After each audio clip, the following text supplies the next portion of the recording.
हर पल जियो ड्रामा शिकंजा बन चुका है बहुत ही ज़्यादा इंटरेस्टिंग। रानी जो होती है वो साकिब को फिर से भड़काती है कि राशिद के साथ जो है वो फ़िज़ा की शादी तय कर देते हैं। इस पर साकिब जो होता है वो फ़िज़ा से पूछता है और वो कहता है कि तुम्हें कोई एतराज़ तो नहीं। इस पर फ़िज़ा जो होती है वो सिर्फ ये कहती है कि जी भाई। इस पर रानी जो होती है वो कहती है कि क्यों आप अपनी बहन को शर्मिंदा कर रहे हैं, उसने शादी के लिए हाँ तो कर दी है। ये बात सुनते ही साकिब जो होता है वो उठ के चला जाता है। फ़िज़ा जो होती है वो बहुत ज़्यादा रोती है, बहुत ज़्यादा परेशान होती है।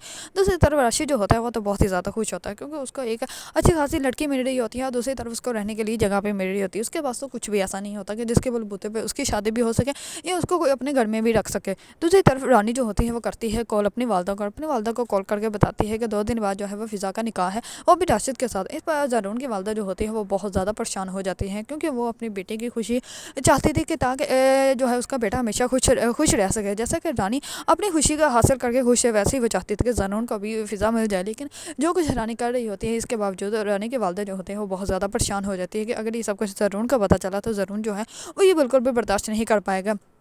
दूसरी तरफ ज़रून को जो है वो एहसास हो जाता है कि फ़िज़ा के साथ जो कुछ भी हो रहा है गलत हो रहा है। इस पर वो कहता है कि मैं फ़िज़ा तुम्हारे हमेशा साथ रहूँगा, मैं तुम्हें सिर्फ बातें नहीं कर रहा तुम्हारे साथ, मैं तुम्हारे ज़िंदगी में शामिल होकर तुम्हारे साथ तुम्हारा दुख बांटूंगा। इस पर वो सिर्फ ये सोच रहा होता है कि मैं शादी जो है वो फ़िज़ा के साथ कर लूँ, लेकिन उसको ये इस बात का अंदाज़ा ही नहीं होता कि मेरी अपनी बहन जो है वो फ़िज़ा की शादी जो है वो राशिद के साथ तय करके भी बैठ चुकी है।